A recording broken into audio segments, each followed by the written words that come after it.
My cousin Amy has twins and has a nasty habit of dumping them onto relatives to babysit for the entire day without any warning or regard for their time. I have a very strained relationship with her, but because my mom's side of the family demands that we all remain close-knit, so I have no choice to tolerate her. When she initially gave birth to them, she teased me that I'll have to take on babysitting duty from now on. I'm no good with kids, so I remarked to her that if I ever have them, I'll train them, not babysit. She brushed me off. The kids now are hella destructive and loud, pulling out stuffing inside furniture, holes inside walls, smashing anything glass and porcelain, screaming louder than a fire alarm. You name it. When it was my first turn to deal with them, I immediately walked with them to the store and grabbed the biggest bag of M&Ms I could find and trained them so that every time they follow my orders and behave, they get one. If they misbehave, I get one.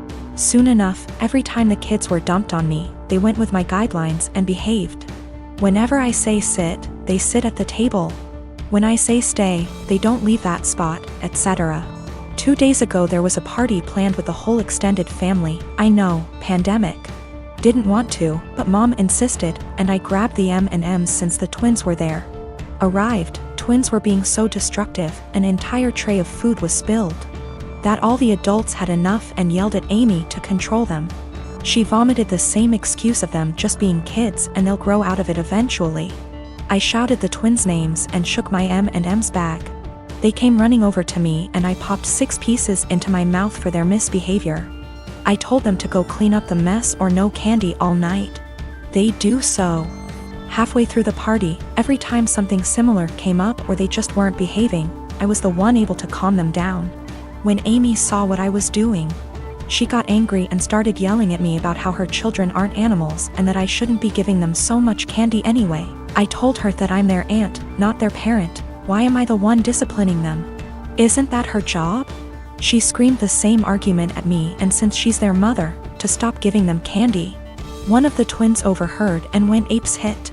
Dashed straight into the kitchen and started shattering anything they can get his hands on, shouting over and over that he wants candy. His twin joined him soon after. I repeated that she's their mother, and just sat in the living room watching it all unfold. At the end, Amy blamed me for them turning out this way. The other relatives she dumped them on, a majority, disagreed, but when I told a friend about the situation, he told me that the training I did can really up the kids mentally later in life. Since we met, my boyfriend has been on and off of Tinder. I've been very clear that it hurts me, but he always defended it as just him wanting an ego boost. A few months ago we had a major argument about it where I threatened to leave, and I honestly thought that was going to be the end of it. Pretty naive, really. Also, I should note his ex before me left him for this very reason. I feel like an idiot for thinking he'd ever change. Today I woke up and realized he'd been using my phone and his email was logged in.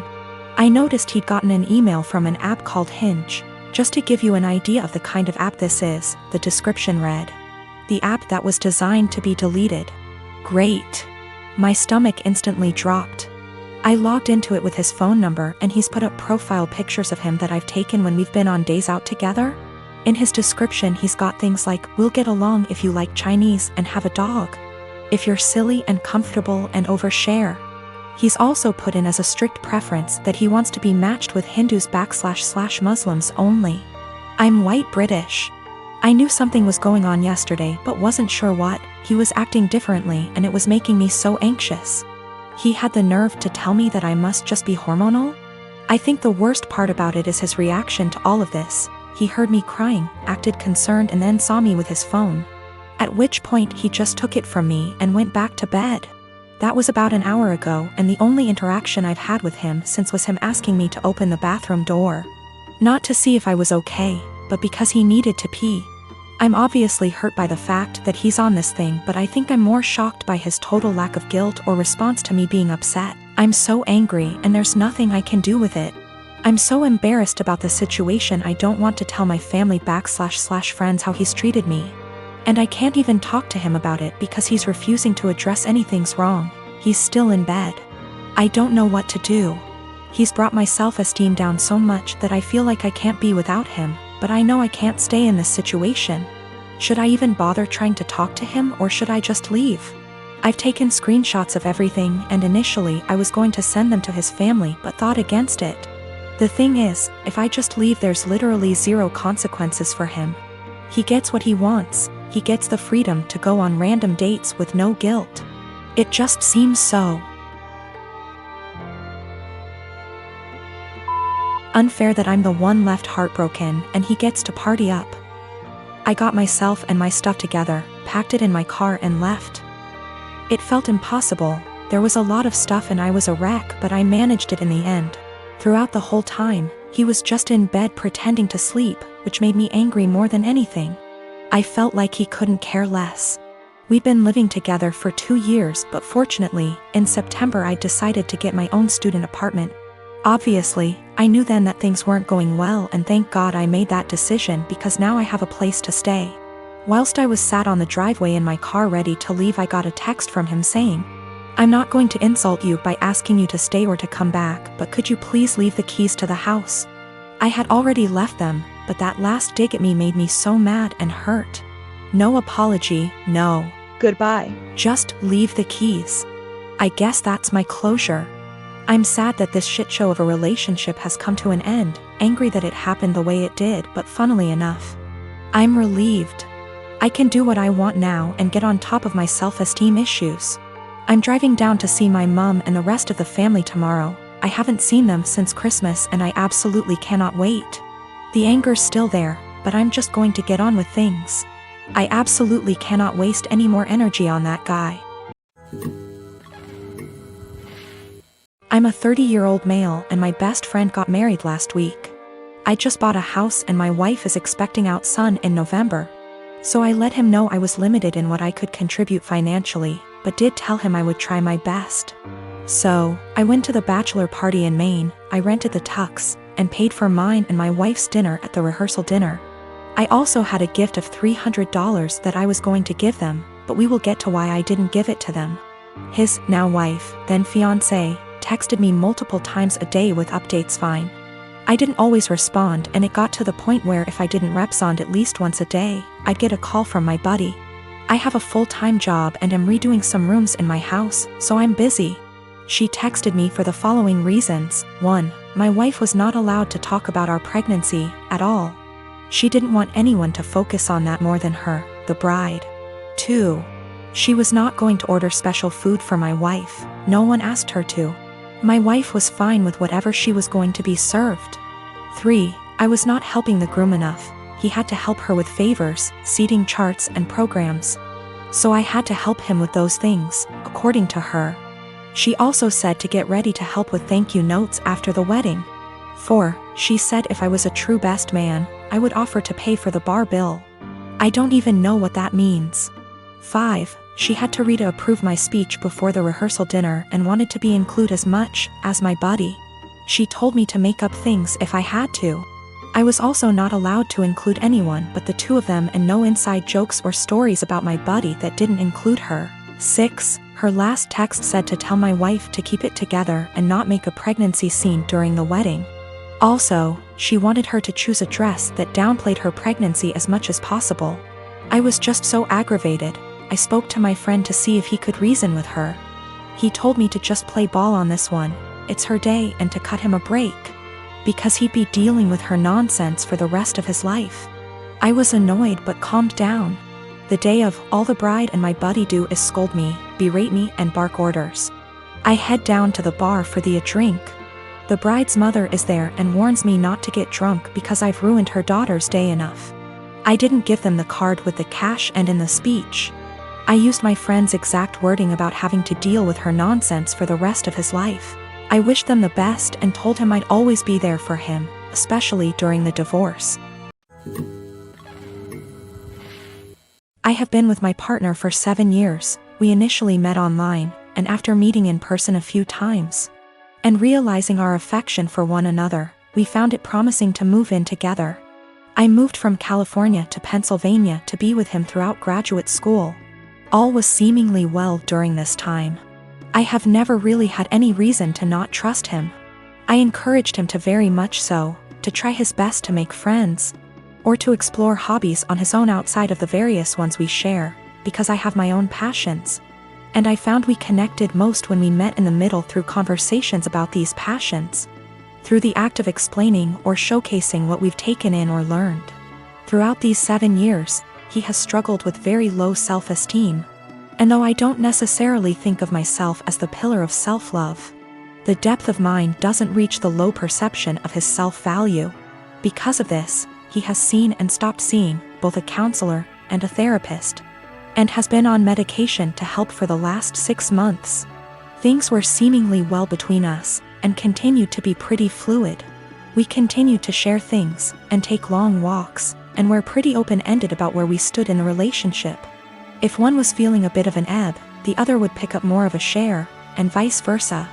However, things took a bit of a dip about 2 days ago when I felt the ebb and asked him about it. Initially, he said there was really nothing wrong. And perhaps I was just feeling this way because with our schedules we haven't been able to see one another for long periods of time like we are used to, which is true. But the feeling continued to irk me, and when I asked about it a second time, he confessed to me. He had begun talking to another girl from another country via Instagram direct messages.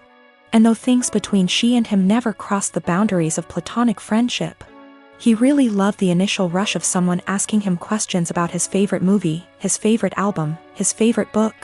All things he and I already know very well about one another.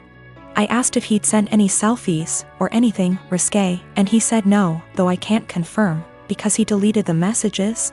A good deal of me believes him, because of how open he was about the initial conversations to begin with. We slept apart, and I just felt really confused the entire night, because I couldn't really resonate with wanting that sort of attention from someone else. If anything, his yearning for that type of attention sort of hurt.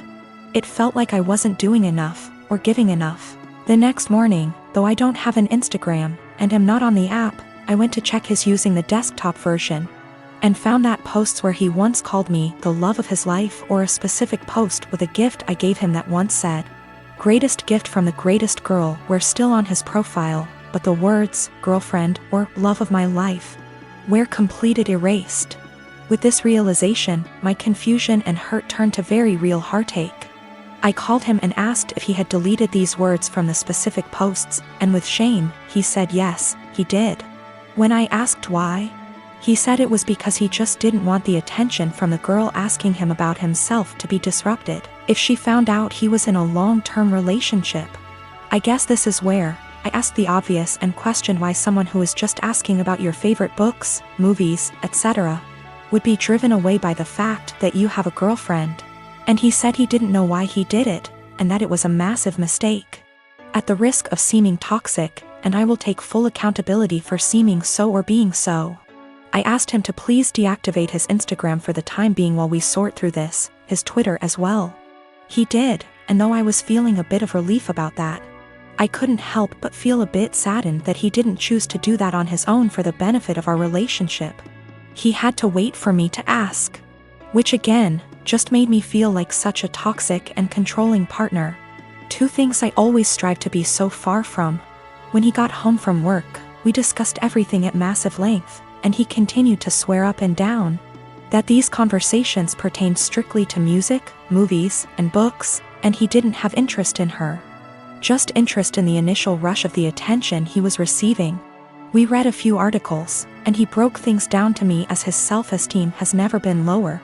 Despite his career as a doctor being at a high, and his finances in order, he felt things with his music weren't taking off.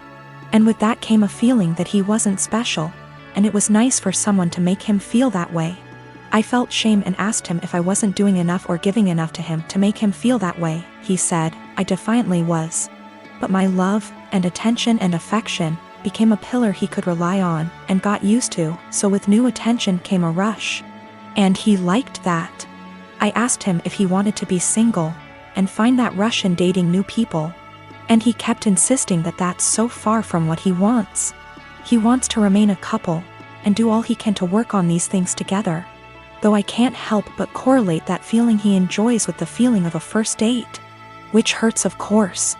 I told him I didn't really see how we could move past this because there was nothing much for me to make an attempt to work on moving forward. This seems to be a self-stemming problem that I emphasize with, but just don't want to be on the receiving end of the counter effects. So though it is incredibly uneasy to begin to think of how difficult it'll be to begin again, it is just as difficult to think about how difficult it would be to stay and try to rebuild back up an issue that I feel like just a bystander. When it comes to, this has all been very painful, and if this comes to an end, I just want it to be as civil and as possible. He deserves to love himself, but not at the expense of the love we have between us. I deserve love that is stable and comforting, and not laced with newfound paranoia. Despite this all, my heart is still very much in this, of course, and he has been very vocal about how it was just one mistake. Nothing happened, we can work through this, etc. And I secretly keep hoping he will make a step, any step really, to showcase these words and implement action, seek a new therapist. Find the two of us a relationship counselor, buy a book on self-help or on how couple conquer affairs, anything at all. Without me having to be the one to ask him. I just want him to have that yearning that he continues to say he has, but instead of saying it, I was him to show me. That makes me irrational or just plain dumb. I believe to be in a state where I can handle either answer, or something completely different just the same. Do all think I'm blowing something completely out of proportion? Given how this was an exchange of conversation between him and another girl for just a few days, and his erasure of me on his profile was only for about 2 days? This has been a first in this relationship, this has been a first in my life truthfully. I just felt completely vulnerable and isolated.